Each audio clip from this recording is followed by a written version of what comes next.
I once saw a man sell his own niece for a bottle of liquor. I saw a little girl stand alone in the dark, not afraid, just hollow. And I watched the same abandoned children rise to become the final hope of an entire generation. If you think this is just another ordinary family story, you're wrong. Subscribe now so you don't miss a single frame of these raw, haunting, and brutally real films. Before I learned to use my fists to protect others, I once used my voice just to beg to stay alive. Once high in the mountains of southeastern Ghana, shrouded in fog and ancient whisperings, sat a village that didn't appear on most maps. Its name was Okaleji, the place where bones remember. People said the land itself had memory, that the trees bowed for spirits, and the wind carried secrets only elders could understand. Outsiders rarely came here, and those who did rarely left unchanged. In Okaleji, fear wasn't just a reaction, it was a ritual. The villagers feared many things, but most of all they feared what they couldn't explain. By a narrow footpath of hardened red clay, flanked by broken palm fences and shriveled cassava stalks, sat a small mud house at the edge of the forest. No one ever visited it. No one knocked, no one offered yams or cola nuts like they did for neighbors in need. Children dared each other to run past it at night. Men spat in its direction. Women tightened their wrappers and whispered when they passed. Inside that forgotten house lived two sisters. Nkem was the older 17, tall for her age, with a face carved from stillness and eyes that rarely blinked. Her voice had not been raised since she was 12, not since the first time she sang beneath the baobab tree, and all the birds in its branches fell silent. Not dead, not harmed, just quiet, frozen, like something in her voice held the power to stop time itself. Zira was 15, and while her voice couldn't still the air, her eyes could see through it. In darkness, when lanterns died and silence crept across the village like a stalking hyena, Zira could move through night like she owned it. She once led a neighbor's goat home when it went missing during a power outage. She never tripped, never fumbled. She simply saw, like light bent to her even when there was none. People called them cursed, not to their faces, but loud enough that it would float through windows and slip under doors. The names varied: children of the black spirits, girls of the forest womb, the twins who walk with the dead. Never mind that they weren't twins. In Okaleji, the difference between truth and myth was too small to matter. The village didn't want facts. It wanted distance. Their mother Adaku had died giving birth to Zira. She was a weaver of fabrics and tales, a woman who smiled too easily and danced with no music. Some said she had been too wild, too bright for Okaleji, that God had taken her back to dim her fire. Their father had vanished before Zira could speak her first word, and no one knew where he went or why he left. All that remained was the house and the man who stayed to claim it, Uncle Ikena. The name alone brought the sour taste of Caparaga, the local palm gin, into the air. A man once known for his laughter in wrestling circles had become a drunk who barely stood straight by noon. He didn't hate the girls, not exactly, but he resented them, wore his bitterness like a second skin. Every morning he'd stumble out to the front yard, bottle in hand, mutter something about witch children, and disappear for the rest of the day, returning only to sleep and sometimes yell. To him they were mouths without purpose, shadows that followed him and reminded him of a sister he had failed to protect. To the village, they were ghosts who had somehow refused to die. Nkem stopped going to school when she turned 15. There was little point. Her classmates mimicked her voice, told her to sing the demons out. A teacher once accused her of using juju when the school's generator failed just as she opened her mouth to answer a question. She said nothing, just sat down. The generator never came back on that day. Zira tried for another year, but the whispers grew too loud, the stares too sharp. One afternoon, she returned home with a split lip and one shoe missing. When Nkem asked what happened, she only said the darkness wasn't the problem. The people were. From then on, the sisters stayed close to each other. They shared everything, water-mat silence. They moved like shadows, spoke in glances, and only smiled when no one was watching. They weren't broken, but they were tired. Tired of being studied like animals, tired of pretending the house didn't shake at night when the rain pounded on the tin roof like it was demanding entry. Tired of waiting for the world to decide they were worth keeping, and yet they stayed. Because where else would they go? One day, when the harmattan had just begun to kiss the earth dry and brittle, Nkem sat by the doorway, sharpening a broken knife on a stone. She wasn't planning anything. She just liked the sound, the scrape, the repetition, the promise of edge. Zira crouched nearby, sketching shapes into the sand with a stick. A circle, a flame, a claw. Inside the house, their uncle was asleep. He'd passed out with his legs dangling off the bed and an empty bottle rolling slowly across the floor. Outside, a rooster crowed late, confused by the overcast sky. Zira looked up. "Do you think she asked if Mama was still here? They would treat us like this." Nkem didn't answer. Not immediately. She paused, stared at the red dust between her toes, then ran her thumb along the blade, one last time. "No," she said. "They'd treat us worse." Zira frowned. "Why?" Nkem turned to face her. "Because Mama wouldn't hide us." That night it rained. Not gently. Not gradually. The sky cracked like bones snapping, and the wind screamed through the trees. The house shook. The roof leaked.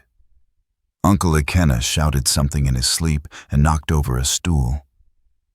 The sisters huddled near the hearth, watching flames dance weakly in the dark. Rain snuck in through the gaps in the walls, licking their backs and soaking the mat. "I had a dream," Zira whispered. Nkem looked at her. "We were birds, big ones, black feathers. But we weren't flying. We were watching." Nkem leaned closer, watching what the village, Zira said, burning. Nkem didn't flinch. She just reached out, pulled the edge of the old wrapper tighter around them. "I wasn't afraid," Zira added. It felt quiet, like something was finally over. Outside, thunder roared again, and somewhere in the distance, a tree fell. The next morning, the sun refused to rise properly. It hovered behind clouds like a guilty secret, casting a gray sheen over Okaleji. The village square was empty save for a few chickens and one old man who muttered to himself as he carved a mask from wood. But on the far edge of the village, near the house, no one visited. Two figures sat beneath a mango tree. Soaked from the night's rain, arms pressed to knees, heads bowed like statues at mourning. They said nothing. They didn't need to. The silence was thicker than fog. Zira spoke first. "If the storm comes again," she said softly, "will we stand alone?" Nkem didn't reply. Zira continued, her voice barely audible above the buzz of flies and the distant groan of a market cart. "Sometimes I think the trees are the only ones who don't lie to us." Nkem looked up then, straight ahead, into nothing, her eyes sharp but unreadable. And then in the stillest voice, low and strong enough to feel rather than hear, she said, "If the storm comes, I'll stand. Not for them, for you." Zira blinked fast. Her hand found Nkem's. Cold fingers cracked nails, but steady.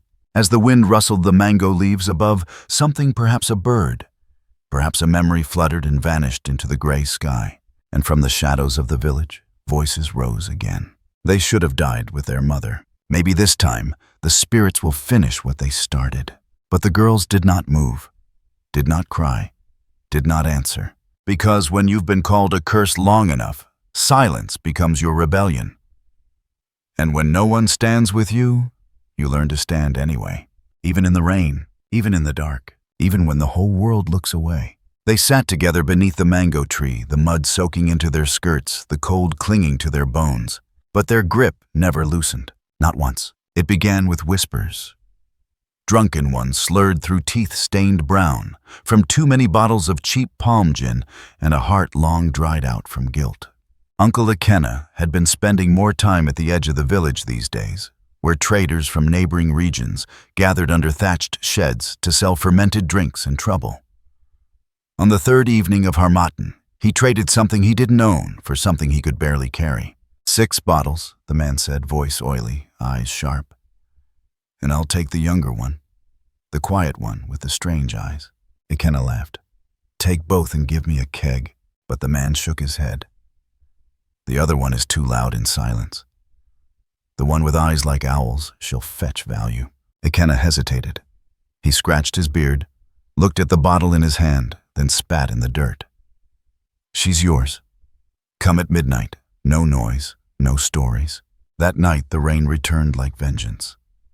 Thunder rolled through the valley as if the gods were cracking whips across the sky. Wind howled through Okaleji, slamming wooden shutters and bending cassava stalks to their knees. Inside the old mud house, Zira lay curled on a mat. Her fingers wrapped around a dull rock she'd been hiding under her pillow for weeks. A habit now. She didn't know why. Maybe to feel in control, maybe because even a rock felt safer than people. Nkem stood by the window, watching the clouds flicker. Her breath fogged the glass. She had heard. She had heard everything. She had followed her uncle that morning, watched him disappear behind the palm wine shed, and return with a new bottle and a different kind of silence, a heavier one that smelled of endings. And tonight he was humming. Uncle Ikena never hummed unless something terrible was coming. She turned from the window, walked slowly across the room. Her feet didn't make a sound. She knelt beside Zira, placed a hand gently on her sister's shoulder. Zira opened her eyes immediately. She always slept like prey. He's coming, Nkem whispered. Zira's eyes widened. Who? Nkem didn't answer. She didn't have to. Zira sat up. Where will we go? Nkem stood.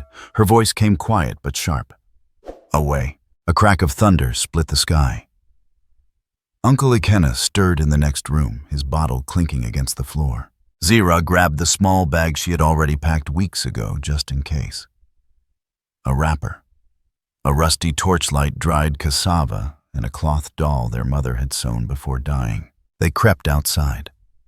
The door groaned, betraying them.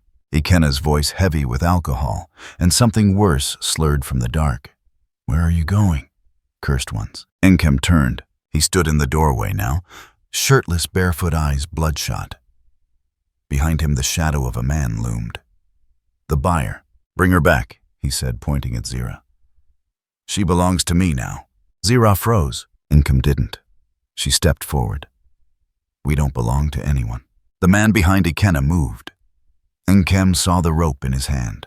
No time. She ran back inside, grabbed the calabash of kerosene their uncle used for the lanterns. Her hands shook, but her eyes didn't.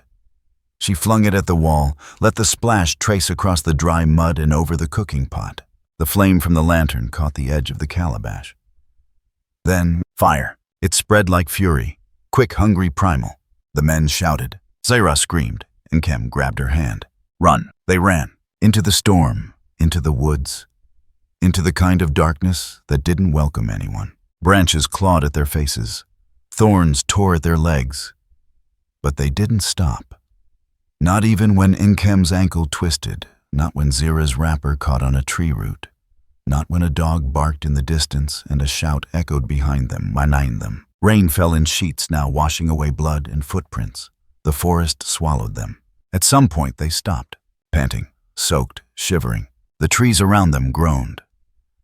Wind screamed through leaves like angry ancestors. And then, a cough, a rustle, a voice. Running from fire only matters if you don't bring it with you.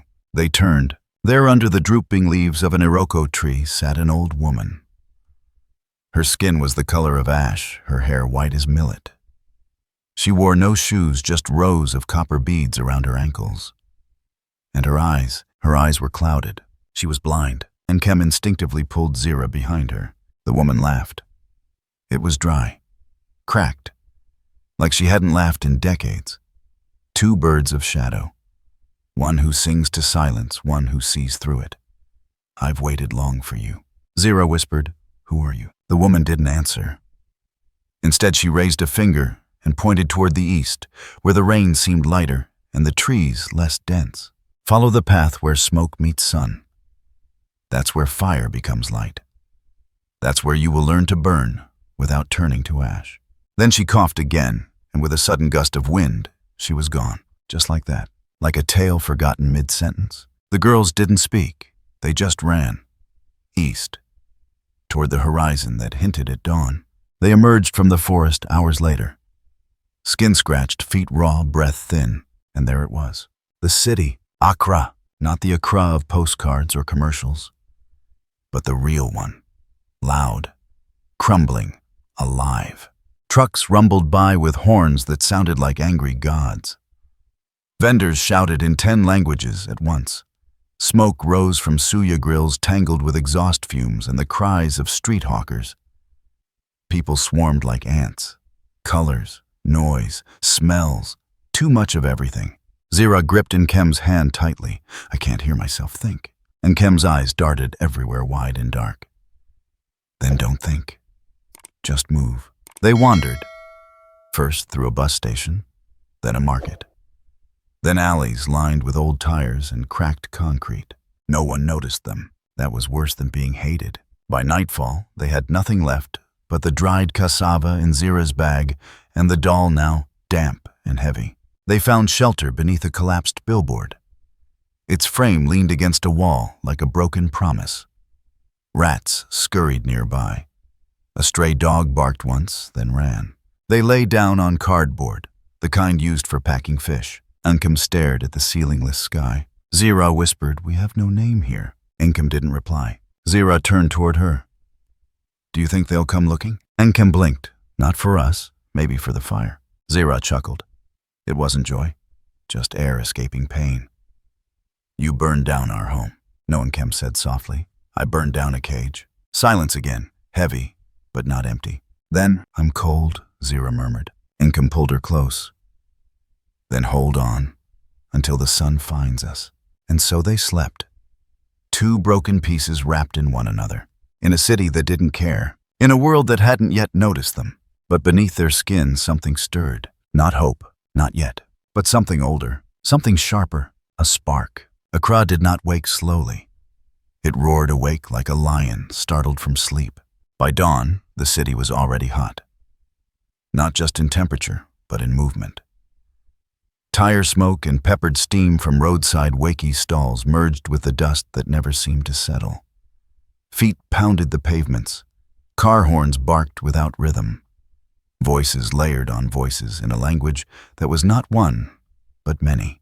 And in the midst of that chaos, beneath a faded billboard near the Trotro station, Nkem and Zira woke up to another day. Their second in the city. Hungry, cold, filthy.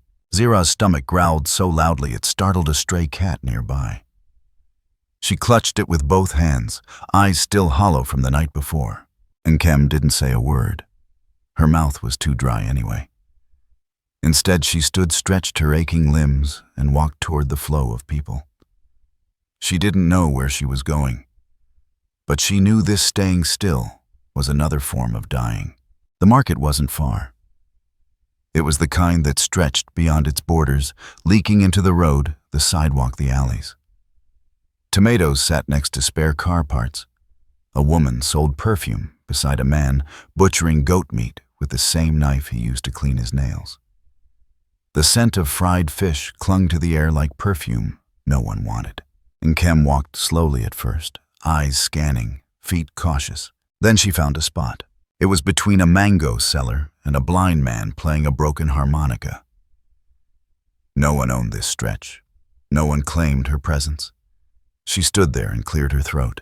Her voice had not sung in years. Not since the day the bird stopped mid-flight. Not since Okaleji fell silent. But today she opened her mouth. At first it was a hum, soft, uncertain. Then a note, then another. Not words, just melody. Something raw, low, like the tremble of drums beneath the ground. People paused. One man selling recharge cards tilted his head. A woman with a tray of plantains slowed her step. Then something strange happened. Above her on the rusted power line that hung like a crooked crown over the market, birds began to land. 1, 2, 5, 12. Small brown birds. the kind no one paid attention to. They lined up in stillness, not flinching, not fluttering. They listened. The market hushed, not completely, but enough for tension to arrive. A boy pointed up. "Why dem no dey move?" Someone laughed. "Dis girl dey sing jazz." A seller shouted, "Wetin be this?" A group gathered. Phones came out. Nkem saw them, saw the eyes, the judgment, the fear dressed as curiosity. She stopped. The birds scattered, and the crowd, it forgot. Just like that, people turned, laughed, dismissed her. One woman said, "I thought she was mad." "No ordinary voice." Another muttered, "These street girls sif." The man with the harmonica shook his head. "Wrong place to be different, child." Nkem stepped back, eyes burning, throat sore, heart hollow. She turned and walked. Fast, head down. When she reached Zira again, the girl was sitting on the edge of a gutter, watching ants carry crumbs bigger than their heads. "Did you find anything?" Zira asked. Nkem shook her head. "Then I'll find something," Zira said quietly. "Anything." And she did. While Nkem searched the market for half-eaten fruits or unguarded yam peelings, Zira wandered deeper. Past the coconut men with cutlasses, past the trot row callers, slapping their vans like stubborn cattle, until she reached a street that buzzed differently. There it was, a gym, not like the glossy ones in TV adverts. This one was carved out of an old warehouse, walls painted with flaking murals of boxers, wrestlers, martial artists. A sign above read Fire Fist Academy, half lit, half broken. But the sound inside it was rhythmic. Punches against pads, feet on mats, voices counting reps. Zira stood outside watching. She didn't understand the forms, but her eyes absorbed everything. The stances, the angles, the way one fighter shifted their weight before striking, the way another breathed out every time their fist landed. She stood there for an hour, then another. No one noticed her. No one told her to leave. The next day she returned, and the day after, always from a distance, always with her mind working. She drew the movements in her head, replayed them, before sleep copied them with her hands in the dark. By the fourth day, Nkem noticed. "You've been sneaking off," she said. Zira didn't deny it. "I'm learning." "Learning what?" Zira raised her hands, showed her stance, shifted her feet. Nkem narrowed her eyes. "You can't be serious." "I am. From watching. I see it. I remember it. I feel it." Nkem stared. Then finally she asked the question that had been circling her chest since they left Okaleji. "So what do we do with what we are?" Zira stood tall. "We survive." That night they returned to Fire Fist Academy. This time not to watch, to ask. They waited until the crowd left, until the shutters groaned shut. Then they approached the back gate. An old man sat there half asleep on a stool, a small transistor radio playing static beside him. He wore a gray uniform with faded patches and shoes that had more holes than leather. As they neared, he didn't flinch. Nkem cleared her throat. "Excuse me, sir." He looked up, eyes sharp awake, not surprised. Zira stepped forward. "We want to work. Clean, wash, sweep. We don't need pay, just a place to sleep." The man stared at them. "Why here?" he asked. "Because here," Zira's voice wavered, "is the only place we've seen people hit things and not be punished for it." The man blinked once, then again. Then he stood, not tall, not fast, but with presence. He walked past them slowly, deliberately, into the dark. For a moment they thought he was ignoring them, but then they heard the gate creak open. Inside the gym smelled of sweat liniment and history. The man handed them a mop and a bucket. Floor first, then toilets. No stealing, no noise. You can sleep in the storage room. Be gone before sunrise. He turned. Zira called after him, "What's your name?" He didn't look back. Old enough. They mopped, scrubbed, rinsed. By 2 a.m., they collapsed onto a dusty mat between punching bags and broken lockers. They didn't sleep, not fully. The smell of power lingered in the air, and the sound of fists hitting leather still echoed in their bones. By the third night, Zira couldn't help herself. She stood before the bag, raised her hands, breathed, and moved. Not wild, not reckless, precise, measured, like someone who'd trained for years. Nkem watched in silence, until the sound of a cough broke the air. They spun. The old man stood in the doorway, arms folded, expression unreadable. "You're not here to clean, are you?" he said. Nkem stepped forward. We'll leave, but he raised a hand. No. He walked to Zira, studied her form. He circled once, then again. You don't punch like someone who learned, he said finally. You punch like someone who remembers. Zira swallowed. Is that bad? He shook his head. Then quietly, almost to himself, he said, Firebirds don't need to be taught to fly. They just need the wind in the right direction. And with that, he turned and disappeared into the dark. The gym was supposed to be locked. The old man, whom Zira now silently called Guardian, had turned off the lights, as always closed the outer gate, and vanished into whatever shadows he returned to at night. But something was wrong this time. Zira felt it before she heard it. She was crouched behind a stack of old mats, checking the tightness of her makeshift hand wraps. Nkem was nearby, brushing dust off a rusted kettlebell, when the sound came faint metallic. A hinge creaked. A footstep shifted. Then the soft rattle of chains on lockers. Not the old man. Too quick. Too light. Nkem locked eyes with her. Then a shape moved across the dark. A man. Thin, quick, wearing a hoodie despite the heat. He slipped through the hallway like a snake through long grass. He didn't know anyone was watching. He moved toward the equipment rack. His hands trembled slightly, either from greed or addiction. Zira couldn't tell. He lifted a wrapped punching mitt, stuffed it into a bag, reached for the next item. That was enough. Zira stepped out of the shadows without thinking. The man spun. Who the hell? She lunged. No scream, no sound, just motion. She ducked the swing of his elbow, pivoted her foot like she'd seen done 100 times by Fire Fist's best fighter, and launched her body weight into her right leg. Her shin struck the man's thigh dead center. He staggered. She spun hook kick to the ribs. He grunted and dropped the bag. Before he could recover, she stepped in, locked his arm behind his back, swept his leg, and slammed him to the mat. It wasn't textbook perfect, but it was fast, fluid, real. He lay groaning, swearing. He didn't get back up. Nkem appeared beside her, eyes wide but steady. Are you hurt? Zira shook her head. Then a slow clap echoed through the darkness. They both turned.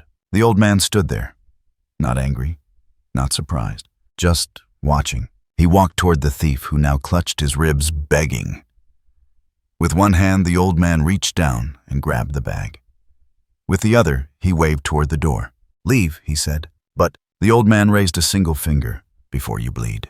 The man limped away, swearing curses they'd heard before, but never feared less. Once he was gone, silence returned. The old man didn't speak right away. He walked slowly toward Zira, looked her up and down. Then at Nkem. Where'd you learn that? Zira shrugged. I watched. He exhaled through his nose. Something like disbelief. Something like awe. I've trained fighters who couldn't do what you just did after a year. You learn by breathing it in. Zira looked down. Nkem said, we don't want trouble. You already are trouble, he replied. The right kind. He turned, walked across the gym, and reached for something on the shelf, a dusty wooden box. He opened it and pulled out 2 old gloves, one red, one black. Leather cracked, stitching faded. He tossed them at their feet. You want to stay? He asked. Then you train. Zira stared. Really? Not for free, he added. You clean. You work. You don't speak unless asked. You bleed, but you don't cry. And if you quit, you never come back.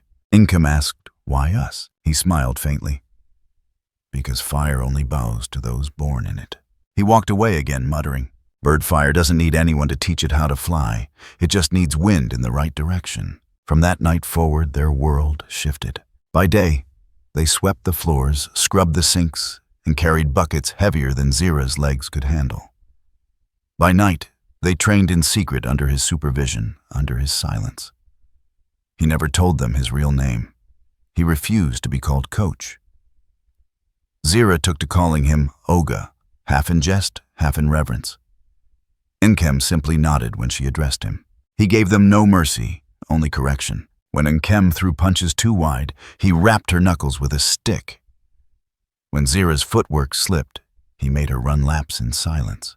But when they got it right, when Nkem launched a body hook that made the punching bag squeal on its chains, or when Zira flowed through a 5-move combination with no wasted breath, he didn't praise them. He just nodded. That was enough. One night after a brutal pad session, Nkem sat outside the back door, her chest heaving, sweat turning her dark shirt into a second skin. Zira joined her, limping slightly. They didn't speak, just breathed. Then Zira looked up. "You know what you are, don't you?" she said to her sister. Nkem didn't respond. "You're not a ghost. You're not cursed. You're a black tiger." Nkem turned face unreadable. "Why?" "Because you move in silence." But when you strike, Zira grinned. The world stops breathing. Nkem chuckled, once softly. "And you?" Zira looked to the sky. "I'm Birdfire, the one they couldn't burn." 2 names, 2 rebirths. The old man never questioned their code names. When they told him, he just nodded again. The tiger, the flame, fitting. It was about a week later when the poster went up, taped to the front gate, flapping in the wind like a challenge. "Street Warriors, the tournament returns. Prize, a trip to Japan. 3-month elite training with the Shudan Dojo Tokyo. Rules, no age limit, no weight limit, no mercy." Zira saw it first. She stared at the paper for a full minute, then turned. "Oga." He looked up from his stool. "We're entering." He frowned. "You're not ready." "We're never going to be ready," Nkem said, walking up. "But we're going." He stood, crossed his arms. "You know what that tournament is? It's not a game. It's not a sparring session. It's street law turned into theater. People fight for pride, for money, for survival. Some walk in and leave in stretchers." Zira stepped forward. "We've already left worse behind." He studied them for a long time. His eyes lingered not on their muscles or their stances, but their faces. And he saw it, the fire. "Fine," he said. "But you enter under new names. No one must know who you are, not where you came from, not what you are." Nkem nodded.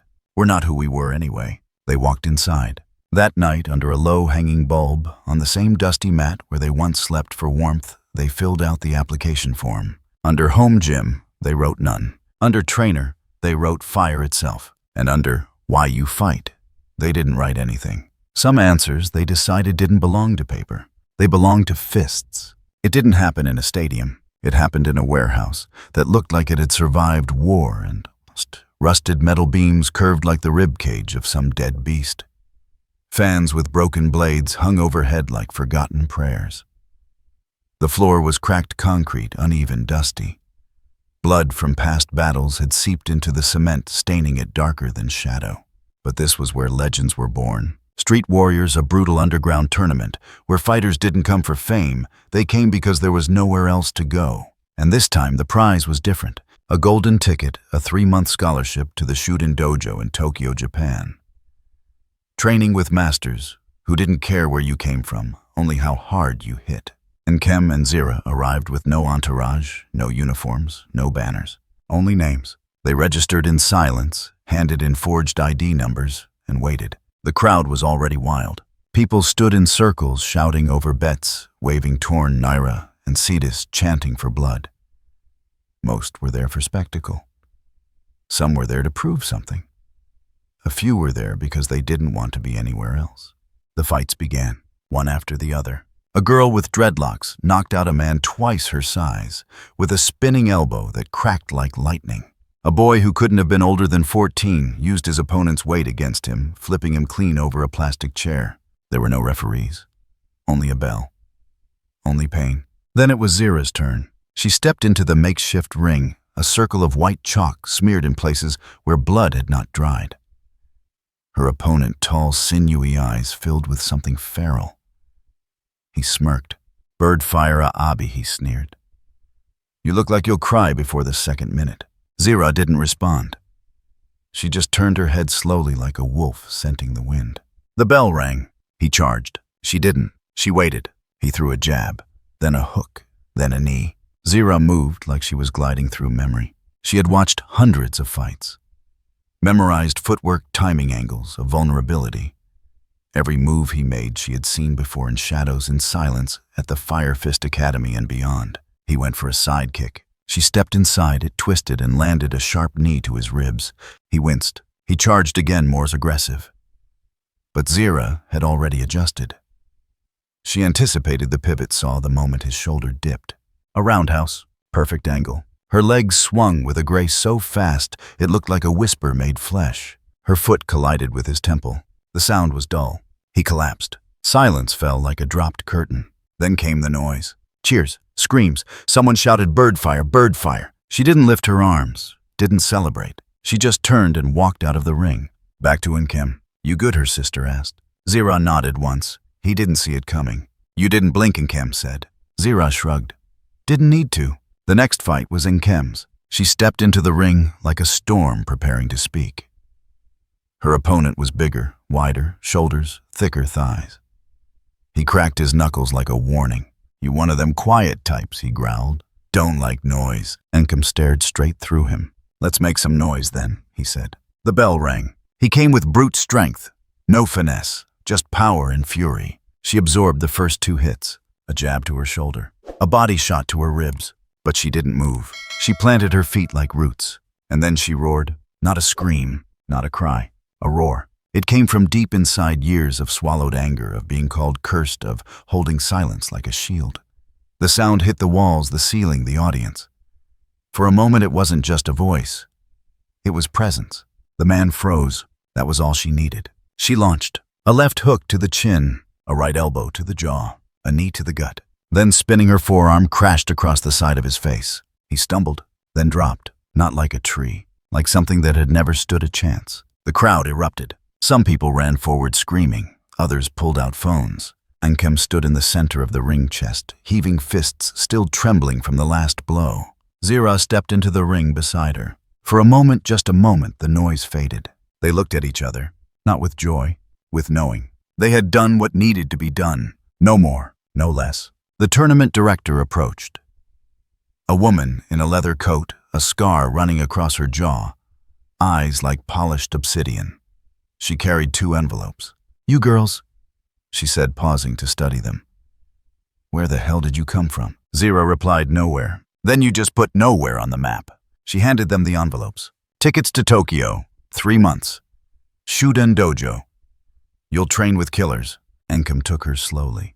Zira opened hers, glanced at the golden stamp inside. They stepped down from the ring. People clapped them on the back, offered high fives, took selfies, made promises they'd never keep.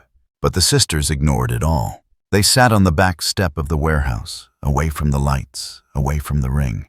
Nkem looked at the ticket, then at her sister. Zira was already staring at her. "We could go," Nkem said. "We could," Zira agreed. "Change our names. Leave this place behind. Be new people." "People always want to run," Zira said softly. "But who chases the ones who stay?" They were quiet for a long time. Then Nkem folded the ticket. "We're not finished here." Zira smiled. "No," she said. "We've barely begun." And behind them, inside the warehouse, where blood still stained the walls, someone whispered, "Those girls. They weren't fighting for the prize. They were fighting like the prize was something no one else could see." And they were right. Because the prize wasn't Japan. The prize was becoming. The ticket stayed on the table for 3 days. Crisp, gleaming, stamped with golden kanji that promised purpose, prestige, and escape. Shuden Dojo in Tokyo. 3 months of world-class training. A dream most fighters would have bled double for. But for Nkem and Zira, the ink on those tickets might as well have been invisible. They didn't speak about them. They just sat, until one morning, when the sun rose half-heartedly. Behind the smoke of burning tires near Makola Market, Zira tore her ticket in half. Nkem watched her, then did the same. They didn't need Japan to become warriors. They already were. What they needed, what they had always needed, was a place to belong. Not just for themselves, but for the ones like them. The quiet children, the forgotten girls, the boys who flinched too easily, the youth who saw too much and were told too little. They needed a roof, but first they needed ground. The place they chose was a strip of earth forgotten by the city, wedged between 2 crumbling factories and a polluted drainage canal.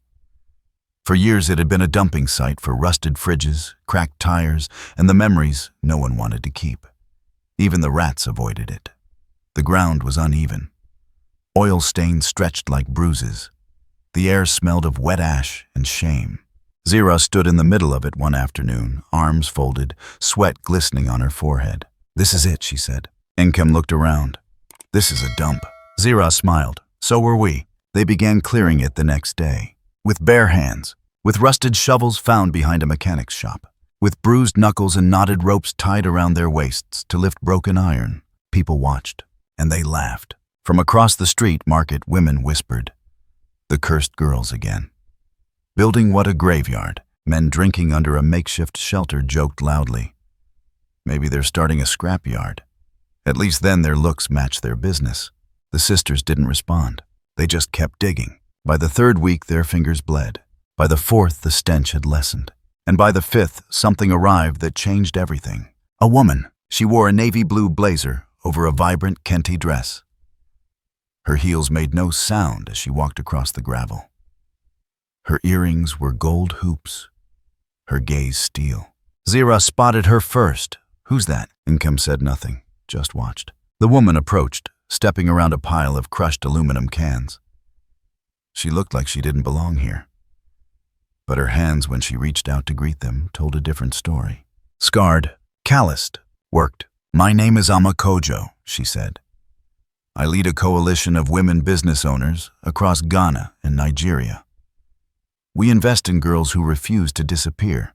Zira squinted. "How did you find us?" Amma pulled out her phone. On it, a video. Zira's knockout kick from the Street Warriors tournament. Nkem's roar. She smiled. "You made the kind of noise that doesn't go away."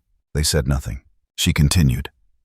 "I grew up like you, in a compound where silence was safer than breath. When I was 16, I was told to marry a man 3 times my age. I ran. Built my first business with 5 CDs and a bucket of tomatoes. Now I fund fighters not in the ring, but in the world." She looked around. "This is your land." Zira nodded. "Rented, for now." "How much do you need?" Nkem replied. "Not money, just tools, cement, bricks, maybe a second-hand roof." Amma smiled wider. "You'll get all of it. On one condition." They waited. "You don't build this for fame. You build it so no girl has to sleep under a leaking roof and wonder if her strength is a curse." Zira answered without hesitation. "That's all we've ever wanted." The next morning, trucks arrived. Rusty, loud, but full. Bricks. Corrugated sheets. Buckets. Gloves. More shovels. Old fans. Gym pads from a closing dojo in Kumasi. A punching bag with duct tape around the middle. And a name painted on the bottom. Mercy. They tore it off. Repainted it. Fire. Work began in earnest. Zira handled planning.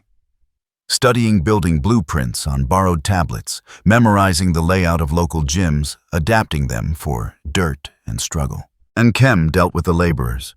She carried twice her weight, outpaced every man on the site. When one of them called her boy girl, she responded by lifting a 30-kilo beam onto her shoulder and walking the length of the site without flinching. He never spoke again. Every evening after the last brick was set and the last hammer fell silent, the sisters sat on the unfinished floor and dreamed out loud. "I want a corner just for books," Zira said. "Stories about girls who win." "I want a wall painted with fire," Nkem replied. "So no one forgets where we came from."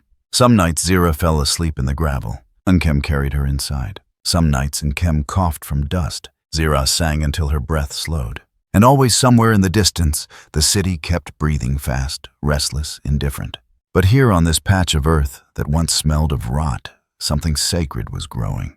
It wasn't just a gym. It was becoming a haven. But still people doubted. A reporter came by uninvited, snapping photos and asking, "Is this some stunt?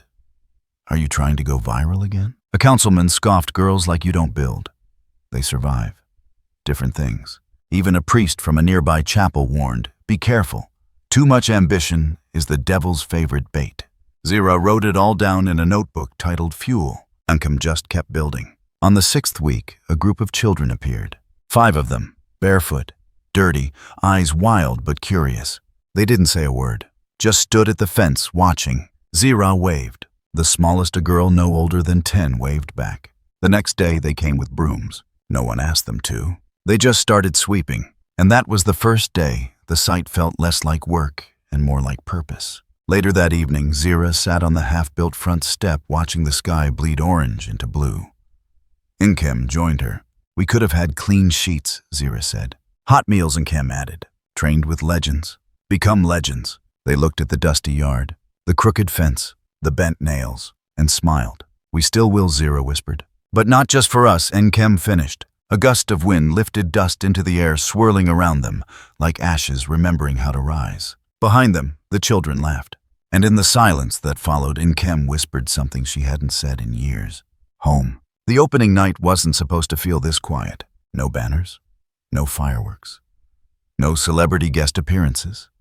Just the sound of brooms, brushing dust from concrete, and the nervous shuffle of children practicing balance drills under a bare bulb that flickered like a heartbeat. The gym wasn't finished, at least not by most people's standards. The far wall still needed painting. The ceiling fan creaked. One punching bag had duct tape holding its guts together. But it was real. It was standing. And it was theirs. The origin of strength. The name wasn't printed on a glossy sign or carved in marble. It was hand-painted in red brush strokes, dripping slightly at the corners. The paint had run because Zira's hands had been shaking when she finished the last word. Not from fear, from memory. Outside, the night city hummed. Accra was never truly quiet. But in this neighborhood, people walked slower now, looked longer, whispered more, because they had started noticing something that didn't quite make sense. Two girls, no young women who used to dig through trash behind Makola Market, were now teaching others how to stand taller, and that made some people uncomfortable. On the night of the soft opening, the children wore mismatched clothes and nervous smiles. They lined up on the open floor, trying to follow Zira's movements. Stances turns controlled breathing. Nkem stood by the door, arms folded, watching like a hawk. The old man from Fire Fist had come too, but stayed outside. Just nodded once from the shadows and walked away before anyone could thank him. Zira stood in the center of the room. You are here, she told the children, because someone said you didn't belong somewhere else.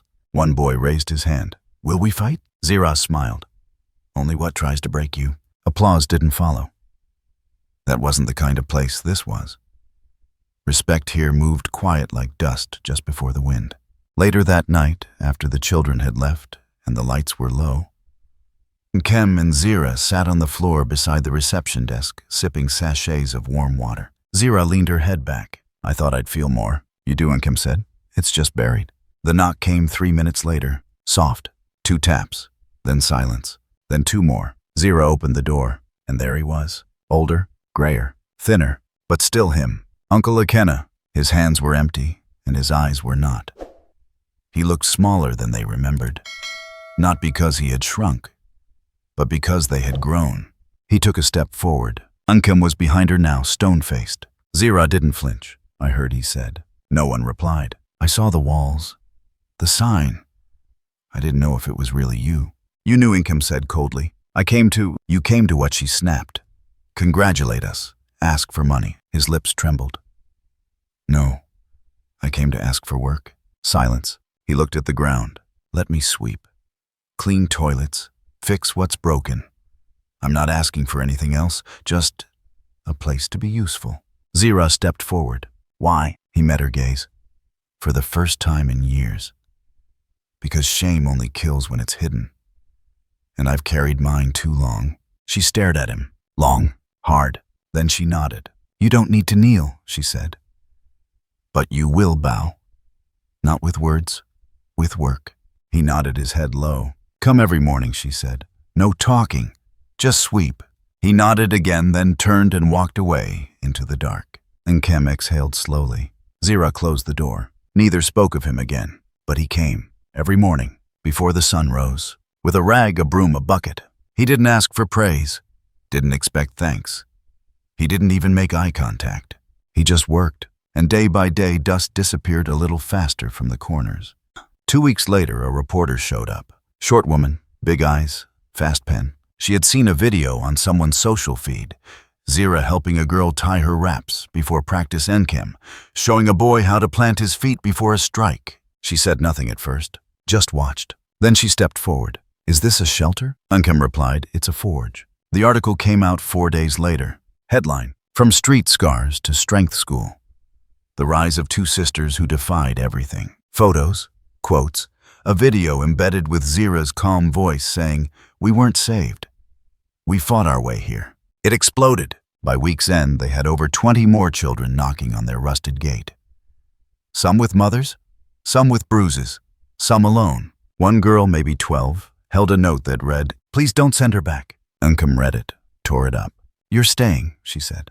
The story hit radio stations next, then television. A presenter on a late-night talk show called them the Daughters of Ghana's Grit, another dubbed the Gym, the Source of Power, where rejection finds its voice. And that was how the name stuck. One afternoon, a camera crew arrived.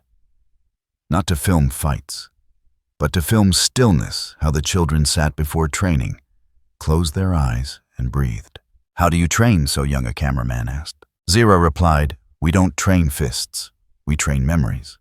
So they stopped punching back. People started coming around. Those who once mocked them now brought plastic chairs to sit and watch. They didn't say sorry, but they stayed quiet. And sometimes silence was loud enough. One day a city official visited, not to shut them down, to ask for a tour. "This space," he said, "has changed the neighborhood." Crime dropped. Kids stopped loitering. Zira nodded. "Strength doesn't need police," she said. "It needs permission." And still every morning Uncle Ikenna arrived, broom in hand. He never spoke, never stopped, even when his back ached, even when his knees buckled. One day a boy training late asked Zira, "Who's the old man that always sweeps?" She looked out the window. "He used to live in a house full of fire," she said. "Now he carries water." That night, Nkem and Zira stood on the rooftop overlooking their compound. The city sparkled like a wound pretending to be a jewel. Below, the children were cleaning up after practice. They sang a song, not loud, just enough. Zira leaned on the rail. "They're becoming who we never got to be." Nkem nodded, and more. Zira turned. "You think he's changed?" Nkem didn't ask who. She said, "He comes every day." "That's more than some prayers."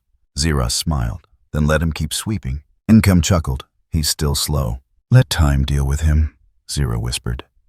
"It already did with us." They stood there, still, proud, not of the fame, not of the interviews, but of the dust that no longer stayed on the floor, of the children who no longer flinched when called strong, and of the ghosts that when they returned came with brooms instead of chains. It started with silence, not the kind Nkem wielded like a weapon. This was different, sharper. A silence that crept through the compound like a warning before the storm. The children noticed it first. They moved quieter, looked over their shoulders more often. Some stopped showing up altogether. Then came the smoke. It was early dawn. The sun had barely touched the horizon, and dew still clung to the broken roof panels. Zira stepped out back to collect laundry hung the night before, only to find the supply shed in flames. Orange tongues of fire licked the sky. The children's uniforms, the pads, the water barrels, all gone in minutes. Someone had poured kerosene through the cracks in the wooden planks. Deliberate, calculated. They stood and watched as the fire swallowed a part of their dream. Firefighters arrived too late with empty tanks and tired excuses. A few neighbors muttered prayers and left quickly. Most didn't come at all. Nkem crouched beside the blackened rubble. Her fingers ran across the scorched earth like she was listening for answers. Zira stood behind her, jaw tight. "We're not safe." "We've never been," Nkem said. But now it's louder. They both knew what this was. The city had started to notice them. That meant power was shifting. And power never shifts quietly. By sunset, the first threats arrived. Crude notes slipped under the front gate. "Close your doors, or we'll close them for you." Teach kids lose blood. Strength is not for girls. The bolder ones didn't even use paper.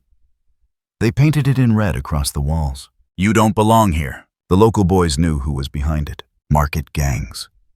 The old guard. The ones who ran protection rackets on vendors made money off fear and didn't appreciate children learning to stand tall. Strength breeds resistance. Resistance bleeds revenue. and now the sisters were in their way. Zira didn't wait for police. She knew better. Justice didn't wear uniforms here. It walked in shadows and listened before speaking. That night, she dressed in black and moved through the alleyways like she belonged there. Because in some way she did. Her hair tied back, phone in one pocket, blade in the other. She didn't plan to use it, but she'd rather hold fear than be held by it. She visited the burned-out corners behind the fish market, listened to the men who never stopped watching, paid a boy who slept behind a yam stall to tell her who'd been asking about the gym. 3 names. She memorized them. Then she waited. She knew they'd make another move, and they did. 3 nights later, a girl named Afia 12 Fearless, the kind who used to flinch at every loud sound and now led warm-ups, didn't show up for practice. When Zira checked with the girl's older brother, he said Afia had been dragged into a truck behind the market by 3 men with machetes. They left her in a back alley. No cuts. But a message carved into the wall behind her. This is your last breath. Zira didn't cry. She went hunting. She tracked them to an abandoned warehouse near the edge of the bus depot. A place where deals were made and bodies sometimes weren't found. She didn't go alone. Nkem followed her. No questions, no hesitation. They reached the warehouse just after midnight. The city had gone to sleep, but danger hadn't. Lights flickered inside. Laughter. The kind that bruises the air. Inside 6 men. One of them, the leader, sat on a stool carved from old engine parts, wearing sunglasses at night, a toothpick bobbing between yellow teeth. His name was known in whispers Okoro, street tax king. A man who once broke someone's spine with a car door and smiled while doing it. He looked up as they entered. Well, if it isn't the tiger and the flame, he said. You should be home teaching orphans how to punch the air. Zira's voice cut the room in half. You touched our student. He shrugged. Didn't touch her. Just reminded her who runs this place. You run nothing. He stood, and the room shifted. The men circled. Laughter vanished. Something darker filled the cracks. Zira glanced at Nkem. One nod. It began. No screaming, no dramatic music, just fists and breath and fury. Zira moved first. A spinning back elbow into the chest of the man nearest. He fell backward, coughing blood. Nkem ducked a pipe swing, launched a knee into a man's jaw, spun, and dropped him with a sweep that made the floor tremble. 3 left. Zira caught a blade hand midair, twisted the wrist until bone cracked, kicked the knee sideways. 2. One man reached for her from behind, but Nkem's voice broke the air. A roar, not a scream. A summoning. Primal. The man froze, eyes wide, like he'd seen death stare back. Nkem stepped forward, punched him once. The sound echoed. He didn't rise. Only Okoro remained. He hadn't moved, but now he reached into his pocket slowly and pulled out a phone. Don't kill me, he said. I know people. So do we, Zira replied. She held up a small camera. Its red light blinked. Everything's recorded. You threatening a child? You admitting it? This fight, she smiled. Congratulations, you're famous. He lunged. She ducked. 1 strike. A fist to the throat. He collapsed, gagging. Zira stood over him. Street kings don't last, but we will. They left him there. When the video went online the next morning, it didn't go viral. It went volcanic. Zira's calm voice overlaid footage of the attack. Her line, "We don't fight for the cameras. We fight because no one else did," became a hashtag. By noon, the police showed up.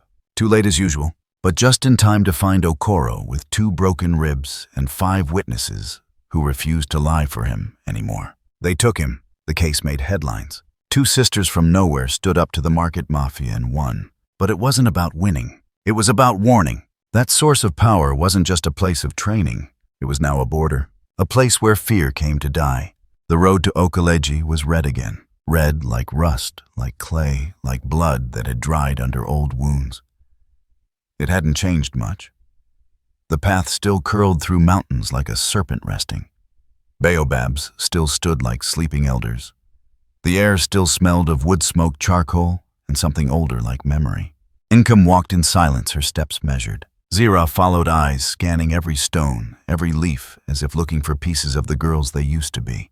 They weren't here for vengeance. They weren't here to confront ghosts. They were here to plant something. The truck they borrowed had parked at the village edge. Its cargo, a baobab sapling 2 meters tall, roots wrapped gently in cloth leaves, trembling like it too was afraid. No one greeted them, not yet, but they felt eyes behind the trees, watching, whispering. "She's come back. Is that her sister? They said she burned the house. I heard they fought police in Accra. But why the tree?" The sisters ignored it all. They walked to the clearing near the center of the village. A space where long ago, a great baobab had stood, a sacred tree felled by a storm and never replanted. Its stump had been left like a scar, dry and hollow. Zira touched the stump. "It used to be taller than the chapel," she whispered. Nkem didn't speak. She began digging.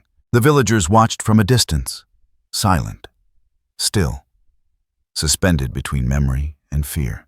As the hole deepened, a sound cut through the silence, the creak of an old wooden cane. An elder stepped forward. Chief Olaran. He hadn't aged well, but he stood with dignity, wrapped in faded kente cloth beads, clicking softly with each movement. "You've returned," he said. Nkem kept digging. Zira stood faced him. "Yes. Why?" Zira's gaze didn't waver. "Not for you. For her." She pointed down. Nkem held up a journal, leather-bound brittles stained at the edges. She had unearthed it from beneath the old stump. Wrapped in cloth, sealed in a tin box, eaten by rust. Their mother's journal. It trembled in Nkem's hands. She opened it. Pages fell open, yellowed and curled. Ink shaky but elegant. She read aloud, "If you find this, my daughters, know this truth. I did not give you to the forest because you were weak. I sent you away because your strength frightened those who never learned how to hold their own. You will be called cursed. You will be called wild. But you are the fire and the root. You are what grows and what survives. Return only when your voice no longer shakes, not to prove anything, but to plant what was taken." Nkem's throat tightened. She read the last line twice. Strength does not always roar. Sometimes it plants trees. She closed the journal. The crowd was quiet now. Faces softened, eyes glassed over. Chief Olaroon removed his crown of leaves, held it in both hands. He stepped forward slowly, deliberately. "We were wrong," he said. "We let fear shape truth. We exiled our own blood because it glowed too bright." He knelt. "I ask forgiveness, not just for me, for this land, for our silence." Another elder stepped forward, then another. A woman sobbed quietly. A child clung to her dress and whispered, "Are they queens now?" Zira turned to her sister. Nkem knelt beside the tree. Together they placed the sapling in the earth, covered its roots with soil, pressed their palms against the ground like a seal. And as the final stone was laid beside the trunk, the village bell rang, not in warning, but in welcome. The chief raised his hands. "Let this tree stand as our apology. Let it grow taller than our shame." Later, during the evening fire, the village gathered. A ceremony unfolded, not rehearsed, not formal. Just music, soft drums, dancing shadows. Children painted their faces. Elders offered kola nuts. Stories were shared again for the first time in years. Nkem stood before them. She wore a plain shirt, no medals, no robes. But when she spoke, her voice held the sky still. "The truth," she said, "doesn't need anger." She looked at them all. "It needs light." She turned to the tree. "And light only comes when we dig past what we've buried." Zira placed the journal at the base of the baobab, wrapped in cloth again. A new seed planted with the old. And that night, Okaleji did not sleep in fear. It slept under stars and the quiet breath of healing. Even after the smoke cleared, and the tree was planted, and the headlines faded into old news, the work did not stop. Source of Power stood not just as a center, but as a pulse. It beat, it called, from cities, from villages, from across borders. Children came, some by foot, others clinging to the back of delivery trucks. Some arrived in the arms of quiet strangers who disappeared without names. The word had spread quietly, fiercely, that there was a place where pain was not pitied, but shaped. The center changed with them. Walls expanded. Mats were laid out in corners. Books lined crates turned into shelves. A chalkboard listed morning drills, afternoon lessons, evening reflections. And the numbers grew, not just in heads counted, but in backs straightened, eyes lifted, feet that no longer trembled when they stepped into the circle. Zira began leading a new class, just girls. It started with 5, then 10, then more. She taught slowly, no shouting, no theatrics, only patience. One evening, as the sun folded into a gold line across the skyline, she watched a girl named Efe sit curled in the corner of the mat. Small, scarred, always looking down. Zira walked over, sat beside her, said nothing. Minutes passed. Then softly Efe whispered, "I can't stand up." Zira nodded. "You already are." "No, I mean tall, like you." Zira placed a hand on her back. "No one taught me how to stand tall. They just tried to make me small." Efe didn't reply. Zira continued, "Let's try something." She stood, held out her hand. Efe hesitated, then took it. Zira positioned her feet, like this, wide enough to catch herself. Eve copied. Zira gently touched her chin. "Now here. Lift it. Look at me." The girl's eyes flicked upward, shy, broken. Zira smiled. "Good. Don't look down unless there's something you dropped." The class watched. No giggling, no mockery, only silence.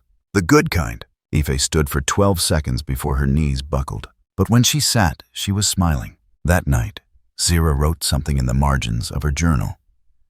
"Strength doesn't come when you fight. It comes when you stop hiding." Across the hallway, Nkem sat alone in the office. A small desk, a box of first aid, a stack of worn notebooks cataloging every student's progress. The rain tapped the tin roof lightly, like fingers brushing a drum. A knock. She opened the door. No one. Just a letter on the floor, folded, sealed with a ribbon. No name. She sat down slowly, unfolded it. The handwriting was shaky, but unmistakable. It was from him. Her uncle. She began to read. "I don't expect you to forgive me. I write because I am not the same man who raised you or failed to. These days I wake up with the broom before the roosters. I sweep slowly, not because I'm old, but because I'm learning how to see. I see the dirt I ignored, the corners I let rot, the girls I broke before they could become women. I used to think being a man meant being loud, feared, in control. But I was none of those things. I was just broken and afraid. Now I don't want to be a man. I want to learn how to be a person. You taught me that, without speaking to me. You taught me that by not destroying me when you had the chance." And Zira, she looked at me once, just once. And in that glance, I saw the last piece of myself that hadn't died. "Thank you." Nkem's hands began to shake. Tears welled, not like a flood, but like a river remembering it could move. She leaned back in her chair and wept, not from pain, but from release. The ache in her chest, carried like a stone for years, softened, dissolved. She pressed the letter to her heart and whispered into the silence, "Thank you for surviving long enough to become someone new." The next day, she read the letter to Zira. Zira didn't say much, just nodded, and added a line to the wall of the gym, where students wrote quotes that helped them stand taller. "We are not what hurt us. We are what we do next." That afternoon, the children practiced their stances under the open sky. Efe stood tallest among them, and in the breeze, as the baobab tree swayed gently far off in Okaleji, it felt like their mother was watching, not from a place of sorrow, but of pride. The morning sun broke through the clouds like a secret finally spoken. On the walls of Source of Power, hand-painted flyers fluttered in the breeze. Firebird Day, Festival of Strength. All are welcome. For weeks, the children had prepared sewing uniforms, from mismatched cloth choreographing stances under moonlight, rehearsing speeches written on the backs of old rice sacks. It wasn't just a celebration. It was a declaration. A homecoming not for the sisters, but for every soul that had once been told they were too wild, too soft, too much. By noon, the compound pulsed. Children ran barefoot, painting one another's faces in streaks of yellow, red, and blue colors of sun, flame, and sky. Strings of plastic flags stretched across the gym, tied to tree limbs and power poles. Drums echoed down alleys. Laughter spilled into the streets. And they came, from every corner. The woman who once sold mangoes beside the bus stop. The man who used to sneer as the girls walked past. Even the priest who had once warned them of devil's ambition. They came with offerings, yams, plantains, worn books, second-hand shoes. They came not just to watch, but to bear witness. For the first time, the city did not look away. Inside the center, the air buzzed. Zira stood at the center mat, a whistle around her neck, sweat on her brow, pride in every breath. She directed the last-minute prep like a conductor. Everyone in lines of 4. Back straight, Ife. Yes, you tie your belt tighter. Nkem adjusted the audio system. It wasn't fancy, a speaker donated by a hair salon, a mic wrapped in tape, but it worked. At exactly 200 p.m., the gate opened wide, and the first ever Festival of Strength began. The opening performance was quiet. Too quiet for some. One by one, 5 children stepped onto the mat. They didn't fight. They stood, feet apart, palms open, eyes up, and held their silence like a banner. Then Efe stepped forward, voice trembling, chin high. My name is Efe, I used to whisper. Now I speak, because someone gave me space to breathe. Then another. My name is Kojo. I used to steal. Now I teach, because someone showed me my hands could build. Applause didn't erupt. It bloomed, soft, honest. Then came the demonstrations. Strikes, rolls, kicks, choreographed to rhythm. Each movement precise, intentional, not just physical, but symbolic. Every child's body had once been a hiding place. Now it was a home. The crowd rose with them. Elders leaned forward. A child clapped so hard his palms turned red. The man who once scrawled graffiti on their wall wiped a tear. And Zira, watching from the back, smiled. She saw it. The transformation wasn't just in the children. It was in the eyes watching them. Even the chief from Okaleji had come seated in the front row, his walking stick resting across his knees. He held his breath as Efe flipped through the air and landed in a stance that silenced the street. And then unexpected people stood, applauding, cheering, clapping not just for the spectacle, but for the truth. They had been wrong. Strength was not something to fear. It was something to learn from, to grow into, to celebrate. After the performances, food was served in broken bowls and banana leaves. Plantain stew, jollof rice, roasted corn. Someone played a flute. A girl danced with bare feet, dress swirling like smoke. At the center of it all stood the baobab tree, taller, now greener. A ribbon tied around its trunk read, rooted in fire, grown by light. As dusk approached, the festival quieted. The children gathered inside the gym to rest. The guests trickled out, waving offering thanks, leaving behind gifts and phone numbers and awkward apologies masked as praise. And when the crowd was gone, and the mats rolled up and the music dimmed into memory, Nkem and Zira walked together. No destination, just movement, until their steps led them without speaking to the very same place they had started. The baobab. They sat beneath it, the trunk broad behind them, the breeze carrying the scent of dust ash and something sweet like old earth remembering joy. Birdsong lifted from the branches, real birds, a flock of firefinches. Small red-chested, their calls sharp and clear. They sang like no one had ever silenced them. Zira leaned her head back, eyes closed, smile playing at the corners. Nkem breathed slowly and said, "We don't need crowns." Zira opened her eyes. "No," she whispered. "We've built a nest."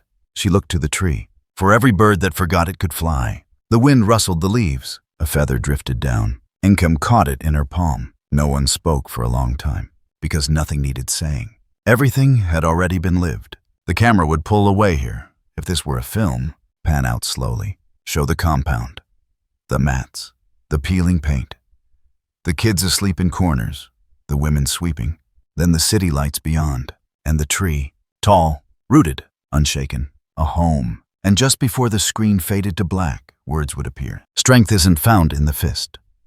It's found in where you choose to place it. Fade out, silence, the story done, but the journey always just beginning.